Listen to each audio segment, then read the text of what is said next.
ಬಹಳ ಸಿಂಪಲಾಗಿ ಆಲೂ ಪಲಾವ್ ರೆಸಿಪಿ ಮಾಡೋಣ ಬನ್ನಿ. ರಾಯ್ತಾ ಜೊತೆಗೆ ಸೂಪರ್ ಆಗಿರುತ್ತೆ. ಟ್ರೈ ಮಾಡಿ ನೋಡಿ ಒಂದ್ಸಲ.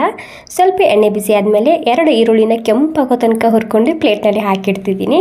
ಇವಾಗ ಇದೇ ಕಡೆಯಲ್ಲಿ ಇನ್ನೂ ಒಂದು ಸ್ವಲ್ಪ ಎಣ್ಣೆ ಹಾಕಿ ಪಲಾವ್ ಸ್ಪೈಸಸ್ ಹಾಕ್ತಿದ್ದೀನಿ.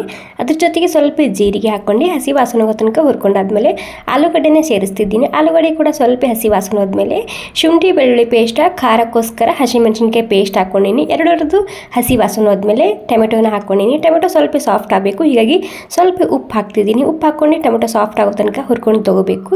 ಸ್ವಲ್ಪ ಈರುಳ್ಳಿ ಕೂಡ ಹಾಕ್ಕೊಂಡಿನಿ. ಟೊಮೆಟೊ ಸಾಫ್ಟ್ ಆದಮೇಲೆ ಇಲ್ಲಿ 1 ಗ್ಲಾಸ್ ಬಾಸ್ಮತಿ ಅಕ್ಕಿ ತೊಗೊಂಡಿನಿ. ಅದಕ್ಕೆ 1.5 ಗ್ಲಾಸ್ ಆಗುವಷ್ಟು ನೀರು ಹಾಕ್ಕೊಂಡಿನಿ. ಇಲ್ಲಿ ನೀರು ಕುದಿ ಬಂದಾದಮೇಲೆ ಇಲ್ಲಿ ನಾನು 20 ನಿಮಿಷ ನೆನೆಸಿದಂತಹ ಬಾಸ್ಮತಿ ಅಕ್ಕಿ ಹಾಕ್ತಿದ್ದೀನಿ. ಇವಾಗ ನೋಡಿ ಒಂದು 70% ರೆಡಿಯಾಗಿದೆ. ಈ ಟೈಮ್ನಲ್ಲಿ ಮಿಕ್ಸ್ ಮಾಡ್ಕೊಂಡು ಮೆಣಸಿನ್ಕಾಯಿ ಮತ್ತು ನಿಂಬೆಹಣ್ಣಿನ ರಸನ ಹಾಕ್ತಿದ್ದೀನಿ. ಮತ್ತು 3-4 ನಿಮಿಷಕ್ಕೆ ಹಬೆಯಲ್ಲಿ ಮುಚ್ಚಿಡ್ತಿದ್ದೀನಿ. ಈ ಟೈಮ್ನಲ್ಲಿ ಒಂದ್ಸಲ ಸ್ಲೋಲಿ ಆಗಿ ಮಿಕ್ಸ್ ಮಾಡ್ಕೊಂಡು ಲಾಸ್ಟಿಗೆ ಇದಕ್ಕೆ ಕೊನೆಗೆ ಈರುಳ್ಳಿ ಮತ್ತು ಕೊತ್ತಂಬರಿ ಸೊಪ್ಪು ಹಾಕ್ಕೊಂಡು ಹಬೆಯಲ್ಲಿ ಮತ್ತೆ ಒಂದು 2-3 ನಿಮಿಷ ಬಿಟ್ಟರೆ ಸಾಕು. ಒಂದು 5 ನಿಮಿಷ ಹಾಗೇ ಮುಚ್ಚಿಡಿ. ನಂತರ ಇದನ್ನು ಸರ್ವ್ ಮಾಡ್ಕೊಳ್ಳಿ. ಸೂಪರ್ ಆಗಿರುವಂತಹ ಹೆಲ್ದಿಯಾಗಿರುವಂತಹ ಆಲೂ ಪಲಾವ್ ರೆಸಿಪಿ ರೆಡಿಯಾಗುತ್ತೆ. ತುಂಬಾ ರುಚಿಯಾಗಿರುತ್ತೆ. ಟ್ರೈ ಮಾಡಿ ನೋಡಿ. ಇಷ್ಟ ಆಗಿದ್ರೆ ಒಂದು ಲೈಕ್ ಮಾಡಿ. Thank you.